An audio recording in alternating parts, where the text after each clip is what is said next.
નમસ્કાર દર્શક મિત્રો, પોલીસ ફોકસ ન્યૂઝ ચેનલમાં આપનું હાર્દિક સ્વાગત છે। હવે એક નજર આજના મુખ્ય સમાચાર પર। સુરત ટાવર રોડના 122 દુકાનદારો મેટ્રોના કારણે ગ્રાહક વિહોણા થયા। સુરત શહેરમાં ચાલી રહેલી મેટ્રોની ધીમી અને નબળી કામગીરીથી મેટ્રોની કામગીરી ચાલે છે, તેથી ટાવર રોડના વેપારીઓની દિવાળી બગડી હતી। હવે મેટ્રોએ ફૂટનો રોડ ખુલ્લો કર્યો છે, પરંતુ તે 7 જ ફૂટનો હોવાથી વેપારીઓની મુશ્કેલી વધી રહી છે। ખુલ્લો કરાયેલો રોડ દુકાનોથી ઊંચો કરી દેવાયો છે, તેના કારણે છેલ્લા 1 મહિનામાં અનેક અકસ્માત થયા છે। પાલિકા, પોલીસ, કલેક્ટર, ધારાસભ્યથી માંડીને ગાંધીનગર સુધી રજૂઆત કરી છે, પરંતુ સમસ્યાનો હલ થતો ન હોવાથી વેપારીઓમાં તંત્ર સામે ભારે રોષ જોવા મળી રહ્યો છે।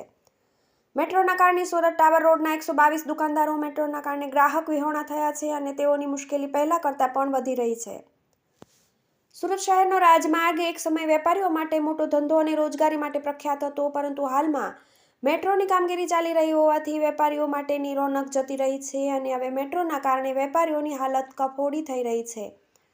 અને મેટ્રોના કારણે હાલમાં ટાવર રોડના 122 દુકાનદારો ગ્રાહક વિહોણા થઈ ગયા છે। વેપારી એવા તાહેર લોખંડવાલા કહે છે, જ્યારે મેટ્રોને જરૂર હતી ત્યારે અમારી સાથે વાટાઘાટ કરીને અમને વળતર આપ્યું હતું, પરંતુ હવે જબરજસ્તીથી 3 ફૂટનો રોડ ખુલ્લો મૂકીને વળતર આપવાનું વાત પણ બંધ કરી દેવામાં આવી છે। જે રોડ ખુલ્લો કરવામાં આવ્યો છે તે માત્ર 7 ફૂટનો છે અને તે પણ દુકાનથી ઊંચો રોડ બનાવી દેવામાં આવ્યો છે, જેના કારણે સતત અકસ્માત થઈ રહ્યા છે।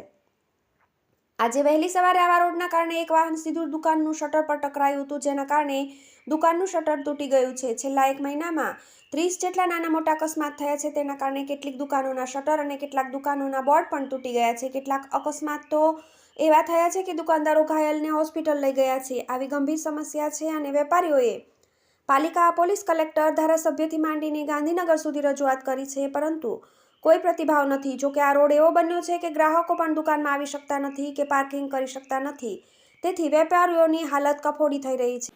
મિત્રો, આવા જ અવનવા સમાચાર જાણવા માટે અમારી ચેનલને લાઈક કરો, સબસ્ક્રાઇબ કરો અને બેલ આઇકોન પર પ્રેસ કરો, જેથી અમારી ન્યૂઝની બધી જ અપડેટ આપને મળતી રહે।